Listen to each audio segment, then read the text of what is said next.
প্রধান উপদেষ্টা ডক্টর মোহাম্মদ ইউনূসের সঙ্গে রাজনৈতিক দলগুলোর সংলাপ শুরু হয়েছে আজ শনিবার। প্রথম ধাপে বিএনপি ও জামায়াতে ইসলামীর সাথে সংলাপ অনুষ্ঠিত হয়েছে।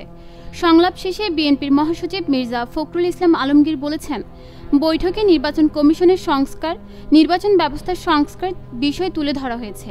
এদিকে নির্বাচন থেকে সংস্কার বেশি গুরুত্বপূর্ণ বলে জানিয়েছেন জামায়াতে ইসলামীর আমির ডাক্তার শফিকুর রহমান। তিনি বলেন, মৌলিক বিষয়ে অন্তর্বর্তী সরকারের কিছু সংস্কার করতে হবে। কি কি মৌলিক বিষয়ে সংস্কার করা উচিত সে বিষয়ে আমরা কথা বলেছি। চট্টগ্রাম বন্দরের বহির্নোঙরে বাংলাদেশ শিপিং কর্পোরেশনের মালিকানাধীন তেলবাহী বাংলার সৌরভ নামের জাহাজে আগুন লেগেছে। 5 দিনের ব্যবধানে রাষ্ট্রীয় তেলবাহী দ্বিতীয় জাহাজে আগুন লাগার ঘটনা এটি। এই ঘটনায় সাদেক মিয়া নামে এক নাবিক নিহত হয়েছেন। 47 নাবিককে উদ্ধার করেছে নৌবাহিনী ও কোস্টগার্ডের উদ্ধারকারী দল। শুক্রবার দিবাগত রাত 12টা 50 মিনিটের দিকে বাংলার সৌরভে আগুন লাগে।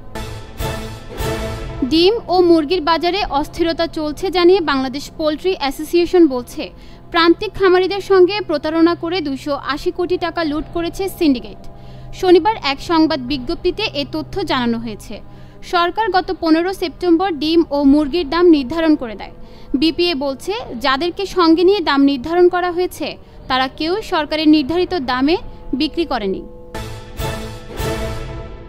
দেশে সেপ্টেম্বর মাস পর্যন্ত সর্বশেষ 7 মাসে বজ্রপাতে প্রাণহানির শিকার হয়েছেন 297 জন।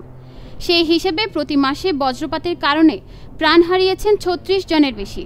বজ্রপাতে প্রাণহানির শিকার ব্যক্তিদের মধ্যে 152 জনই কৃষক, যা মোট প্রাণহানির 51% বেশি। এদিকে এককভাবে মাসের হিসেবে বজ্রপাতে সবচেয়ে বেশি প্রাণহানির ঘটনা ঘটেছে মে মাসে 96 জন। জুন মাসে মারা গেছেন 77 জন।